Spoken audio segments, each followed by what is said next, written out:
Good morning. It's Ginny, Tim, and Eli. The smart guys are with me to talk about DSTech Tips Spring Cleaning Special Edition, right? Yep. The spring special. Hopefully summer is coming. So before we go on, I want you to visit our website at dstech.net or email us with any questions you have. Sign up for free security assessments, free dark web scans, and drop your questions below this video so that we have lots of other topics to talk about. We do have a list, but we like to answer your questions too.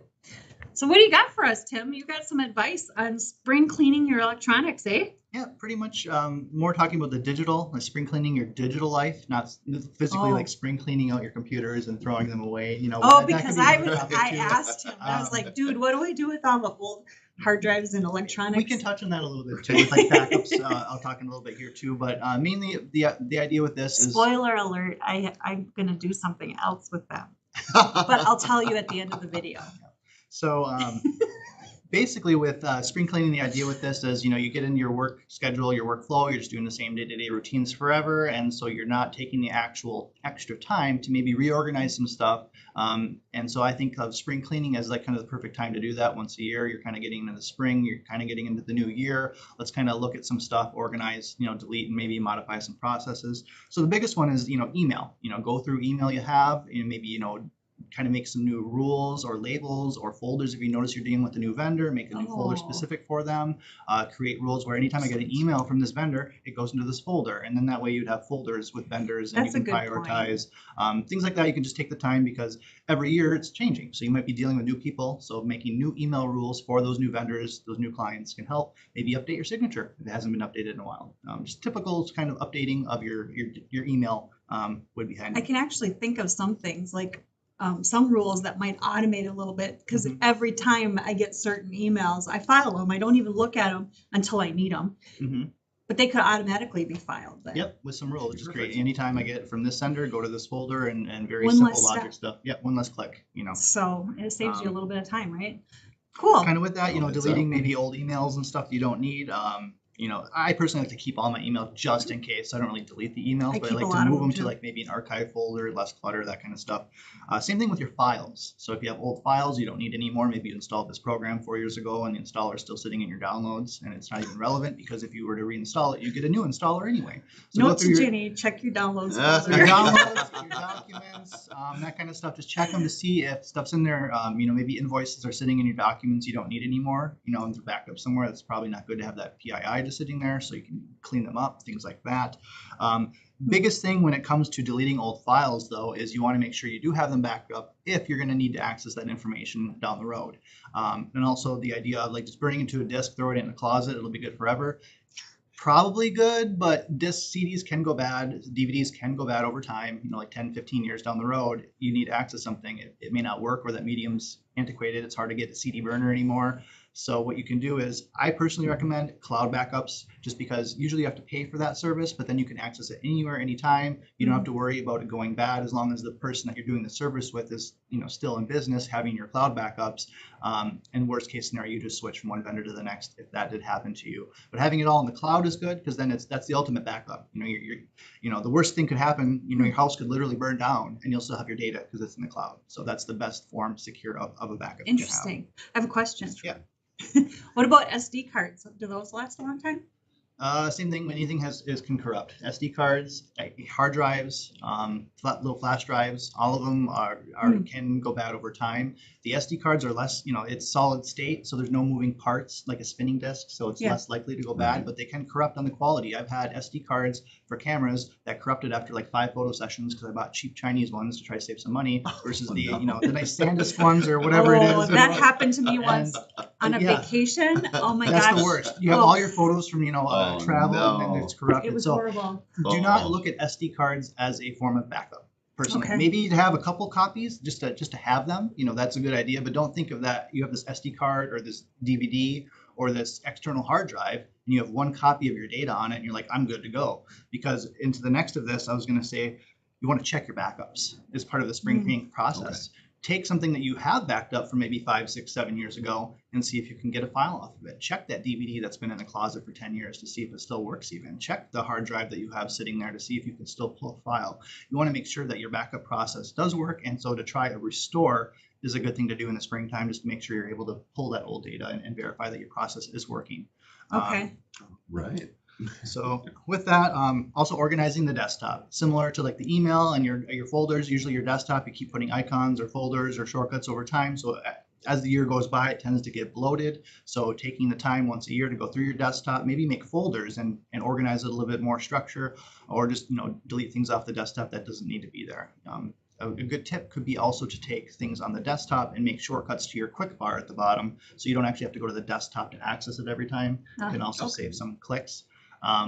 Also, a pro tip that I use is a lot of times you might have a ton of windows open on all your screens and you're like, I need to just click this on the desktop, but you're like hitting minus, minus, minus. You're trying to get to the desktop, but there's so many windows open. If you hit the Windows and then D for desktop, You taught me that. it will minimize everything all at once. So everything's minimized in one thing, and then you're at your desktop. So that's a pro cool. tip if you ever need to get to the desktop and you got a lot of stuff open. Windows D. Nice line, the spring cleaning tip. Yes, when you talk about putting things that you access a lot on your taskbar, Yep. is that the same as like when I hit the pin? Yeah, like when you right click it and you can say pin to, Okay. there's either start menu, which is the Windows start, it'll pin up in that little section, or pin to, I think it's like quick, I forget the exact tasks, but yeah, the quick bar is like the one that the bar that'll go. Yeah. I Quick remember access seeing or, it. Okay, Taskbar. cool. It's basically the bottom, because in my computer I have like 20 icons on the bottom, which is just it's almost like my favorites. I use the bottom bar of Yeah. my windows like my Right. favorites, because then I can access everything real There quickly are. instead of clicking shortcuts or going to the start menu. So For that's sure, kinda there's a how I- list of programs that I open up every single day, Yep. right Yep. away in the morning. So what I have So- in my bar is I have it organized just because I'm silly, like left to right. It's like here's the first program, second. So when I first log into my computer, it's like click, click, click, click, click. I just click across the bottom like 8 things, and I just wait for it all to load up. I don't know if we can do it anymore, but back in the day, I used to make a Auto bat start. file. Yep.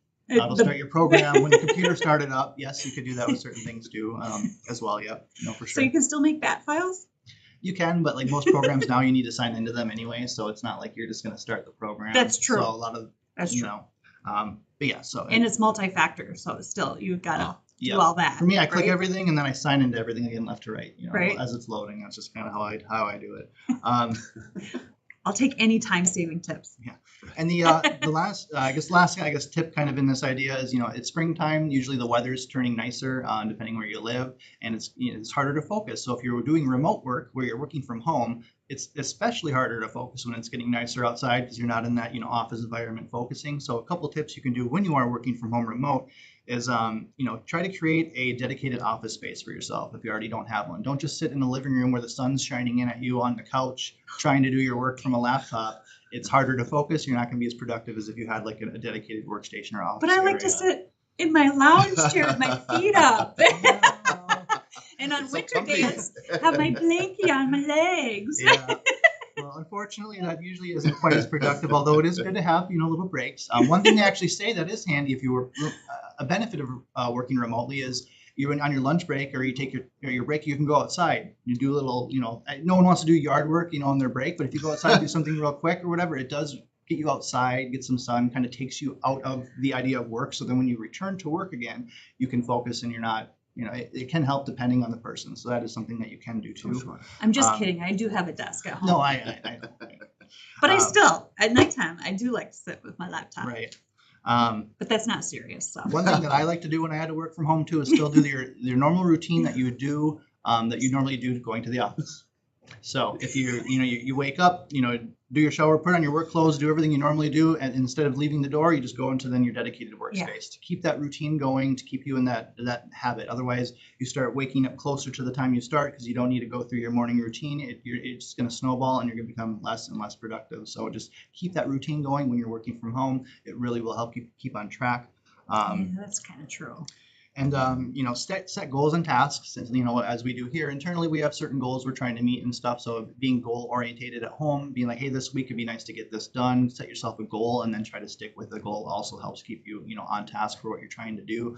And try to avoid multitasking. As much as you feel like you're getting more done when you're doing multitasking, it actually tends to decrease your productivity because you're not able to focus on one thing as much. You're spreading your concentration across multiple things, and then each thing will kind of suffer from that. So everyone multitasks at a certain point in time. If you're busy, it just happens. But really trying to focus when you can. If you have one thing you're trying to do, try to ignore the email and stuff like that unless it's like an emergency. Someone's usually going to call you, so you can turn some of those other notifications off, dig into what you're doing, and then check the stuff, once you finish that one task, and then decide what you're going to do next. So there's a book, and I think it might even just be called The Myth of Multitasking. Is that it? Do you know? Maybe. I don't know that one. I think it is, yeah. Because that sounds kind of familiar. in what I remember him impossible. calling, it is impossible Yeah. because our brains only have one processor, unlike our computers. But what I remember him saying that there's a such thing as background tasking instead. Okay. Like if there's things that the computer can run and do while you're, Mhm. I don't know. I can't think of an example, but My thought is like when I am wiping a computer, we get computers from Oh, sure. financial institutions, and they need to be wiped to be completely compliant to NIST standards. It takes a while where it writes zeros on the hard drive, so you literally plug a disk in, kind of kick it off, and it does its thing for a half hour to an and hour. then you do something Well, else. that is wiping. It's clearly perfectly acceptable. Go and start doing something else. Yeah, You don't so expect that you to would sit be a there and watch a background progress task. bar for an hour. Yeah, for sure. So that's an acceptable form of multitasking. But it's Yeah. more like if you're trying to continue an email chain with this person while training this person while working on this ticket for a customer at the same Yeah, no, time, that it's doesn't just gonna. It's not going to happen, yeah. So that's kind of the idea with that. The more you interrupt yourself or get interrupted, it takes longer to get back to the task that you were working on. Yep. So the task actually takes longer. Yep. So I remember him also saying that turn off the notifications, but the checking email thing you reminded me Okay. is he would just say block out a time on your calendar when you check your email and let your people know I check my email between 11 and 12 every day. So, don't expect replies until I check my email. Right. So, and our ticketing system helps Yes. with that. Oh yeah, organizing things, keeping priority in order. For us as Yeah. techs too, they give us a little bit of time slotted every morning to review our schedule, review our emails, check the emails, come up with a game plan for the day, adjust if needed if something came in that was an emergency. Yeah. All that's important to do, and having your customers be aware of that and your processes can also help create the expectations of when they're going to get answered. And all that kind of stuff. And by keeping you guys focused on what you're doing, it's saving the customer money Yes. too, because Absolutely. you're not spending time, multitasking or switch tasking. If I'm working on a task for a customer, I'm actually not doing a good service to that customer if now all of a sudden I'm working on another customer thing at the Exactly. same time. If you're working Yeah. for a customer, they expect you to be focusing 100% on their task, on their ticket at that time. So Yeah. do not multitask, focus on the task at hand and move from task to task one at a time is clearly the best, at least when it comes to IT and what we do in Yeah. our industry. Yeah, it makes sense. So, All the way around, it's a win-win. So Yeah. the spoiler alert, right? I have old hard drives Mhm. in my closet, and I asked him before we got on here, I was like, do you mean like spring cleaning in my closet? I'm like, I have old hard drives in there from old computers that I'm like, dude, what if I need the data from it? yeah. So I kept it And how long has it been? decades. Probably doesn't need that data. So I've never accessed worst case, you could probably hook it up to an old computer as a slave and just see if there's data on there you want it. Because maybe you're like, whoa, these old photos, I forgot about these. It may be worth Well, looking at it that's real the quick. stupid thing though, because I Um, moved everything. Oh, then of course. And I have backups already. So I have backups and I have backups of the backups. Yep. So then in that case, I would recommend physical destruction because it's a hard drive. You don't want to just throw it away. Just physically destroy it with a hammer. If you like, target practice. I'm going to be target practicing. That's the big spoiler alert. know. If you waited the whole video just to hear that, Yep. that's what I'm doing with them. So it's Wanna actually target pretty fun practice because with me? there's so many platters will explode and go everywhere. It's pretty kind of neat sometimes too, depending. Usually just might go through, but Should we sometimes have if you a kind of target pre-break practicing it- party? We should do, yeah. Have that be one of our lives. Nah, I don't think we're going to record it I live. don't think that'll go over well. Yeah. But physically destroying the hard drives is the best way to make sure that nothing's going to get extracted from that down the road from anyone. If you really are worried about it too. Cool. So, yeah. Good information. So you got any questions? No, You're that was good? great. Yeah. You're good? You got some spring cleaning tips and you're I going got to some clean up spring your cleaning to do. desktop? Oh, yes. Yeah, okay. Me too, probably. I'm going to definitely apply some rules to my inbox. Yep. But cool stuff. If you have any questions, drop them.